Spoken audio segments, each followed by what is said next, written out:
As augas baixan revoltas no cuadripartito de Cambados. No centro da crise, de novo, o líder de Cambados Pode. No último pleno, José Ramón Abal votou co PP contra a modificación da RPT. É un asunto de vital importancia, porque falamos de 3 postos de traballo que son moi necesarios en esos departamentos, como dixemos en urbanismo, en contratación e en servicios sociais. O seguinte capítulo da crise foi cando se convocou unha reunión a que estaban chamados os 4 grupos de goberno para pedir explicacións polo que acontecera no pleno. Abal non se presentou. Non se presentou na comisión de seguimento do pacto, que entendemos que era o lugar para resolvelo, tampouco asistiu á última xunta de goberno, polo tanto non puidemos aínda falar con el dese motivación que pode ter e que nos interesa moito saber cal foi o motivo tamén para poder reencauzar a aprobación desa creación desos postos de traballo, non? Así que sen ter ocasión aínda para escoitar os argumentos de Abal, PSOE, Somos e BNG abriron un período de reflexión para valorar a súa continuidade no Executivo.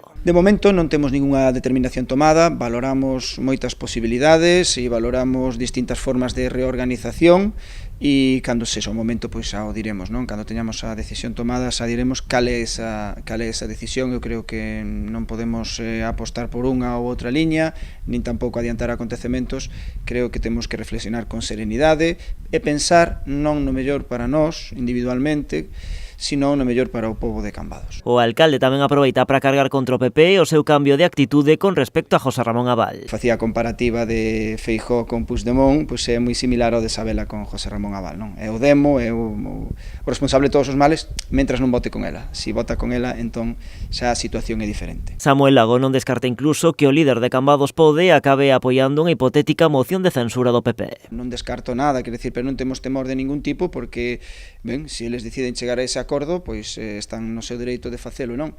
Eu creo que, bueno, por unha cuestión de dignidade sería difícil de xustificar, sería difícil que o Partido Popular puidese decir que agora José Ramón si lles vale, cando ata agora era, pois como dicía antes, o orixe de todos os males. E conclúe Lago que malia a crise no goberno, o Concello segue funcionando con total normalidade, con obras en marcha como a cuberta do Pombal e con toda a programación cultural e deportiva tamén funcionando, coa vista posta ademais na organización da Festa do Albariño.